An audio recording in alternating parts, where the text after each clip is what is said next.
Pro sports, yeah, we've gone too far. I've tried to defend, not, doing cancel culture and kind of rising above the attention getters of the day, but there's a few, out there in professional sports leagues that are trying to do the right thing and just play a game and get paid very well for it and keep fans' attention and entertain us. That's really all it's about.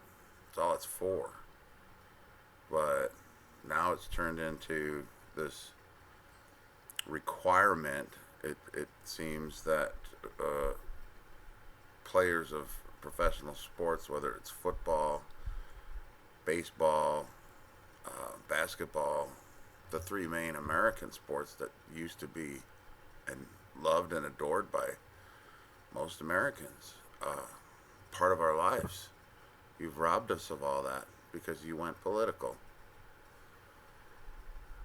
There's a good debate about, oh well, we have the First Amendment and we have freedom of speech and the right to address concerns we have with the government freely.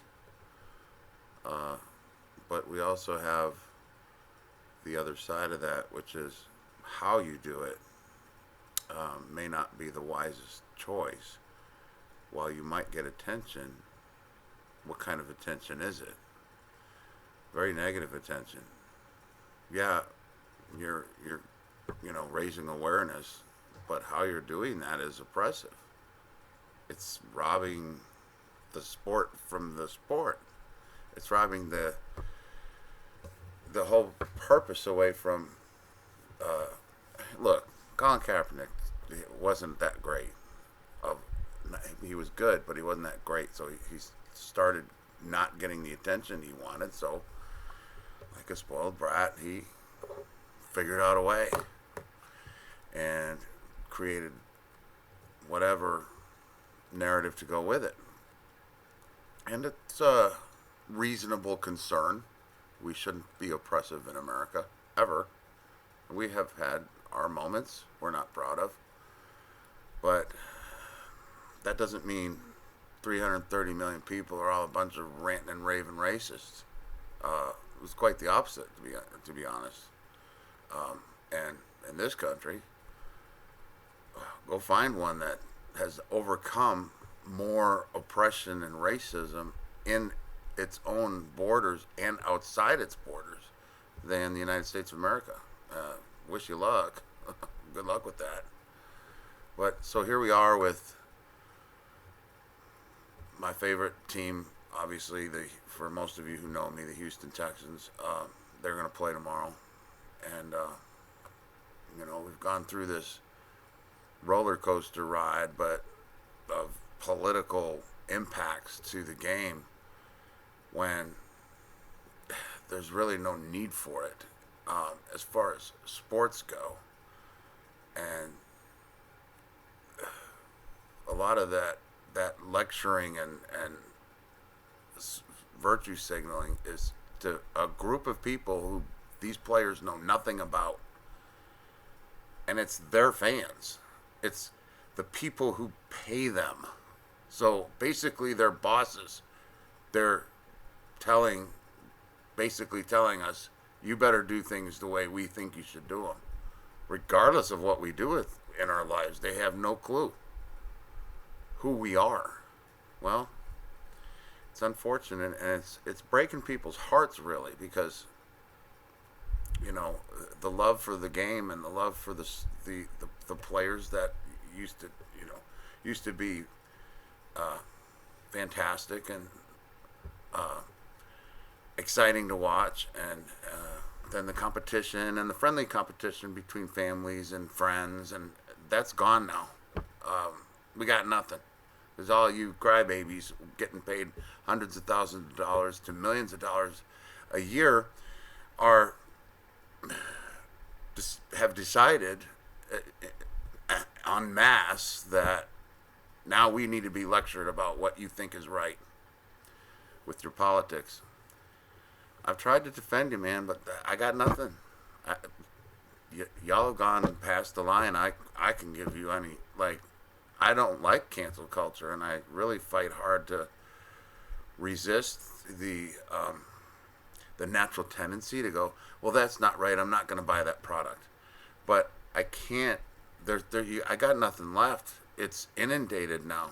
It's team wide. It's league wide. It's most everybody, and you get one or two players that stand out and try to stand up for, like David Dorn, who was murdered by rioters, and he's a black man, like, which is like blows my mind. Like, okay, he had to die for what? Because he had a job you didn't like. Well, why didn't you like the job he had? Because you want to break the law? I mean, I can't think of another reason, because if you're black killing black, then it's only crime that benefits you. I digress. I can't watch the Texans tomorrow night. I can't in good conscience do it. Not because I'm submitting to cancel culture, but I guess President Trump said it best. We kneel to one, only one, and that's Almighty God. Like a judge once told me in a Harris County family court, he said, Mr. Kieran, it might be legal in Texas. I don't know why the camera's doing that. It might be legal in Texas to pull your own teeth, but I wouldn't recommend it. So the point is, he was making a point to me about trying to represent myself in court. He wasn't very displeased with my efforts. Apparently I did it wrong. But, which I ended up finalizing that case, and it's been done over and done with for 20 years. But regardless, the point is, it might be legal to kneel for the national anthem, and which, okay, it might be legal, but is it the smartest thing to do? I wouldn't advise it. If you take away the fact that it's very disrespectful, and I know this whole culture right now we have doesn't care about respect, and respect is twisted into this thing that fits a narrative. That's not what respect is. It doesn't fit an agenda. Respect is rising above agendas and showing people respect regardless of the cultural agendas of the day. That's what respect, in a nutshell, is from the point of view of the culture we find ourselves in. Most of us unwillingly. But the real thing that blows my mind, you're going to show the world, the country and the world, how to fight oppression by taking a knee? That's the symbol of oppression. Like, how are you supporting something you want change, positive change to happen, where you want positive change to happen by taking a knee? You're doing it wrong. That's all I got to say. I'm not watching the Texans. I can't do this. Nobody wants to do this politics and sports anymore. Get politics out of our sports, or die. The sports will die. Y'all already have cardboard cutouts because of the pandemic. Well, they're not paying customers, let me tell you. I mean, you might think they are because some people paid to put their cardboard image there. People only go so far with reaching in their pocket and paying for BS. So that's